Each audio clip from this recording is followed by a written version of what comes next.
According to ancient Egyptian myths, the people believed that the world was created by the sun god Autumn.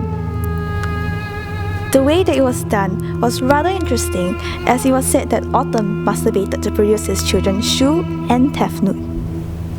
Thus, the ancient Egyptians believed that the male sperm was key to procreation, with the man taking the more active role, whereas the women played as helpers in the procreation process. In fact, contrary to current terms such as Mother Earth and Mother Nature, the ancient Egyptians regarded the earth as male because it represented the earth god Geb.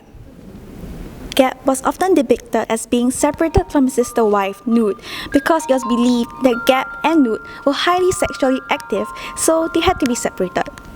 Similar to most ancient cultures, the ancient Egyptians considered the earth to be a symbol of fertility, and even the annual flooding of the Nile was known to be male. The reason why this was so goes back again to the ancient Egyptian gods. The union between Geb and Nut gave birth to 4 other gods and goddesses: Osiris, Isis, Set, and Nephthys. Even though Osiris was married to Isis and Set to Nephthys, things got complicated among them. You see, Nephthys was barren, so she decided to pretend to be Isis and seduce Osiris by getting him drunk.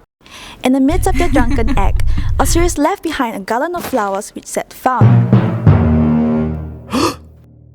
Out of jealousy, Set killed Osiris and dismembered his body and dispersed his body parts all over Egypt. And in the process, he accidentally dropped Osiris' penis into the Nile, and so making it fertile. The fertility of the earth was also commemorated in a yearly festival of drunkenness, when not only did people drink lots of beer, they also had sex as part of this tradition, to bring back the flooding of the Nile, so that the land would continue to be fertile. In fact, sexual practices in ancient Egypt for the purpose of procreation was also a symbol of fertility of the males. Because of their religious beliefs regarding the importance of the male seed, it was the male's responsibility to ensure that his wife conceived his child.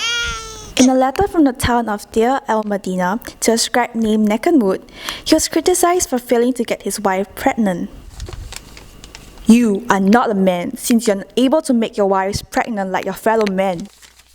So, what could men like Nekhenmut do during a time when Viagra wasn't available yet? A cure found in the Ramesside papyrus recommended grinding together acacia leaves and honey and applying as a bandage. Apart from such cures, it was also a practice among the ancient Egyptians to consume certain foods as aphrodisiacs, which would help one to be sexually aroused. Lettuce was one of them, and it was very much loved by Min, the god of fertility. You must be wondering, why a lettuce? Well, it was said that for this particular breed of lettuce, not only did it look like an erect penis, it also secreted a white liquid that looked pretty much like semen. Although sexuality in ancient Egypt was predominantly male-oriented, female sexuality was equally important because it was inevitably necessary for creation. Earlier, in the story of creation via masturbation, the hand that Autumn used actually acted as a female vessel. Also, it was Isis who used her magic to bring Osiris' penis back to life again so that they could have sex once more. So, you could say that the female sexuality was a stimulus to the male sexuality. In the account of the goddess Heta, she exposed her genitals before her father, the sun god, to restore his strength again, because he was tired from judging who would ascend to the throne.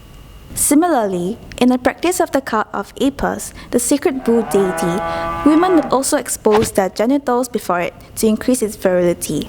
This was nothing unusual for the ancient Egyptians, because even Herodotus, our beloved Greek historian, wrote that women flashing in public at other festivals was quite a thing. Thus, based on the ancient Egyptians' religious beliefs of creation and fertility, sexuality played a sacred role in their lives.